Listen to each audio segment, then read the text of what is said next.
নমস্কার friends, welcome to exam challenger. Exam চ্যালেঞ্জারের পক্ষ থেকে আপনাদের সবাইকে আমি স্বাগত জানাচ্ছি।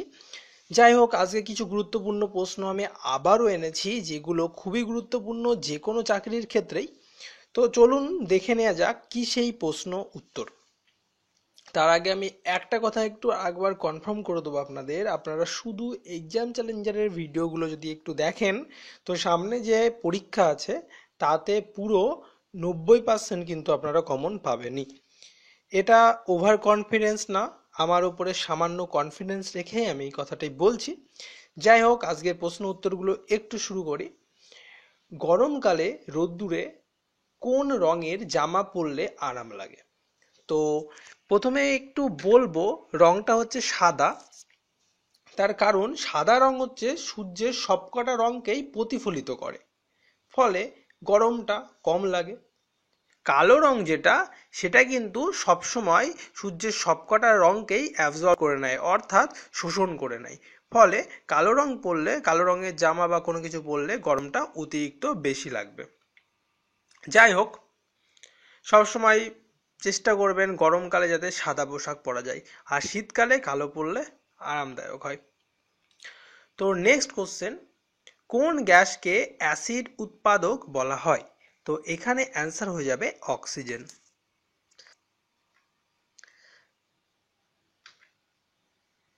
প্রাগৈতিহাসিক যুগের ইতিহাসের উপাদান কি? তো এখানে বলে রাখি, প্রাগৈতিহাসিক যুগে কোনো প্রকারের লেখার ব্যবহার করা হতো না, সেই জন্য লিপি, মুদ্রা, ধর্মগ্রন্থ এগুলো হবে না। এখানে অ্যান্সার হবে জীবাশ্ম। কোন গাছকে শ্রীলঙ্কার ট্রি অফ লাইফ বলে? তো এখানে অ্যান্সার হবে নারকেল গাছকে বলে। তৃতীয় বৌদ্ধ সংহতির অধিবেশন কোথায় বসেছিল? তো এখানে অ্যান্সার হয়ে যাবে পাটলিপুত্রে। সূর্যের আলোতে কোন ধরনের ভিটামিন থাকে? তো প্রথমে আমি একটু বলে রাখি, সূর্যের আলোতে ভিটামিন ডি থাকে।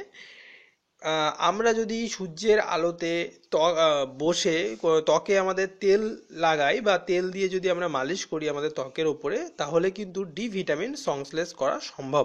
সেই জন্য আর কি শিশুদের রোদে দেখবেন, ছোট ছোট শিশু যারা সবে হয় বা 8-9 মাস বয়স, তাদেরকে রোদে তেল মাখানো হয়, বিশেষ করে সর্ষের তেল। তার কারণ হচ্ছে তাদের ত্বকে ডি ভিটামিনের সংশ্লেষণ ঘটে।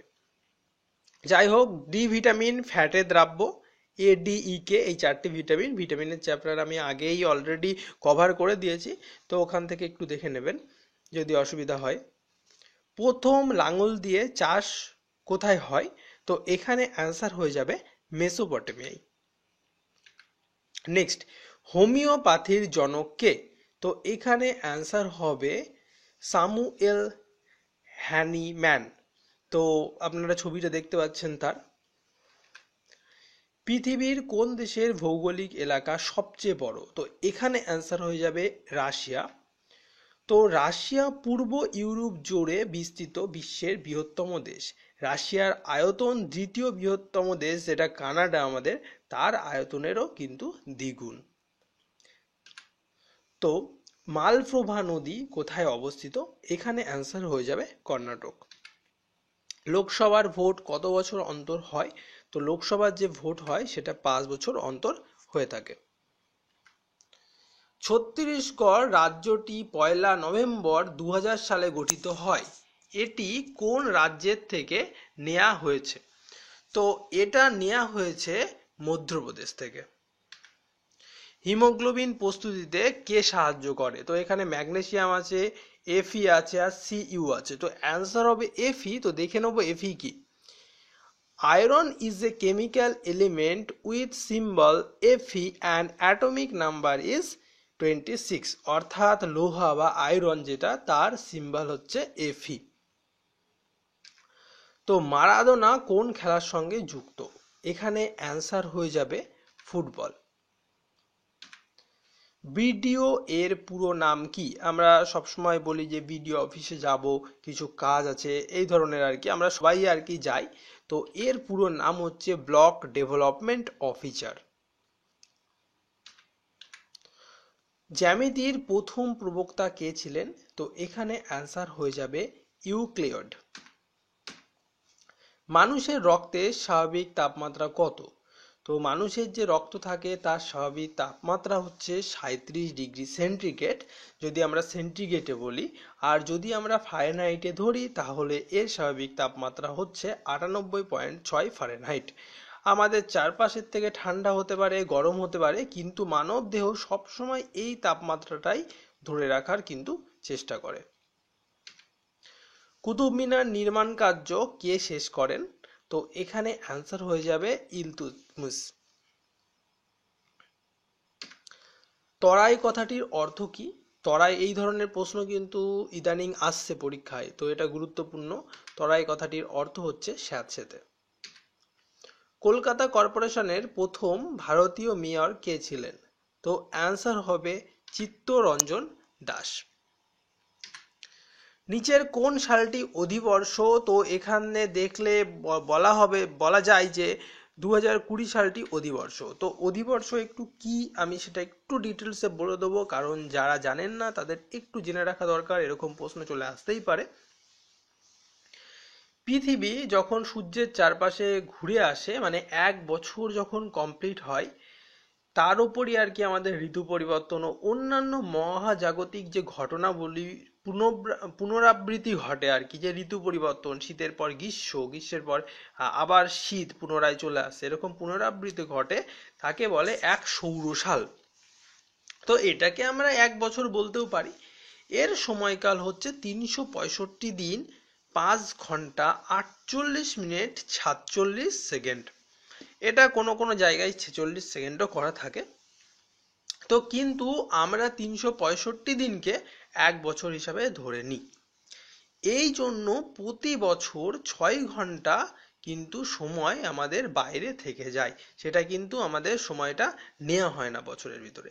এই ঘাটতি পুষিয়ে নেওয়ার জন্য বা পুষিয়ে দেওয়ার জন্য প্রতি 4 বছর পর পর একটা বছর 366 দিনে করা হয়, যাকে আমরা বলি লিপ ইয়ার। আর ওই একটা দিন যোগ করা হয় ফেব্রুয়ারি মাসে, সেই বছর ফেব্রুয়ারি মাস 29 দিনে হয়, আর তাকেই বলে অধিবর্ষ বা লিপ ইয়ার।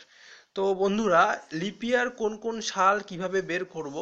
তো জাস্ট আপনারা সালগুলোকে 4 দিয়ে ভাগ করে দেবেন। 4 দিয়ে ভাগ করার পরে যদি ভাগশেষ না থাকে, অর্থাৎ পুরোপুরি মিলে যায়, তাহলে ওই বছরটা লিপ ইয়ার হবে। তাপে নষ্ট হয়ে যায় কোন ভিটামিন? এখানে অ্যান্সার হয়ে যাবে ভিটামিন সি। ভিটামিন সি, যেটা হচ্ছে আমাদের অ্যাসকর্বিক অ্যাসিড নামে পরিচিত, একে এল অ্যাসকর্বিক অ্যাসিড নামেও পরিচিত থাকে কিছু কিছু জায়গায়। তো এটা সাধারণত বিভিন্ন টক জাতীয় ফলে পাওয়া যায়, যেমন আপনার কামরাঙা, লেবু, এই ধরনের আর কি সব ফলের, যে কোনো টক ফল, সে আপনার তেঁতুল হোক বা যাই হোক না কেন, সব টক ফলেই কিন্তু ভিটামিন সি পাওয়া যায়। তবে ভিটামিন সি মায়ের দুধে পাওয়া যায় এবং গরুর দুধেও পাওয়া যায়। তবে ভিটামিন সি তাপে নষ্ট হয়ে যায়। যদি আমরা কোনো গরুর দুধ নিয়ে আসি এবং সেটাকে ফোটাই, তাহলে কিন্তু তার ভিতরে ভিটামিন সি পাওয়া যাবে না, কারণ ভিটামিন সি তাপে পুরোপুরি নষ্ট হয়ে যায়। বিশ্ব জল দিবস কবে পালিত হয়? তো বিশ্ব জল দিবস পালিত হয় 22শে মার্চ।